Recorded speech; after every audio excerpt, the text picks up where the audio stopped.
আসসালামু আলাইকুম। প্রত্যেকটা কেক আসলে কতটা মনের মাধুর্য এবং ভালোবাসা দিয়ে করা হয় তা আসলে যারা কেক তৈরি করে তারাই বলতে পারবে। ভালোবাসা দিয়ে যে কোনো কাজ করলেই সেটা অবশ্যই সুন্দর হয়। আমরা সবসময় চেষ্টা করি যে কাস্টমার তারা যেন তাদের মন মতো করে আমাদের কাছ থেকে তাদের কেকটা সাজিয়ে নিতে পারি। কখনো তাদের মন জয় করতে পারি বা কখনো বা তাদের মনের থেকে একটু অমিল হয়। কিন্তু তারপরেও আমরা চেষ্টা করি।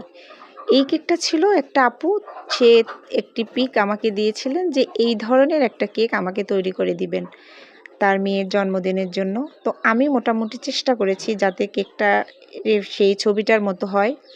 জানি না কতটুকু করতে পেরেছি, তারপরও আসলে একটা ছবি দেখে একই রকমের কেক করা অনেক সময় পসিবল হয় না, আর এক একজনের হাতের কাজ আসলে এক এক রকম হয়। তারপরও মোটামুটি আমি চেষ্টা করেছি। তো এই ছিল আমার সেই করা কেকটা, এবং এই যে ছবিটা আছে এটা ছিল তার দেওয়া একটা ছবি, ছিল কেকটার ফাইনাল লুক। তো কেমন হয়েছে অবশ্যই জানাবেন। আল্লাহ হাফেজ।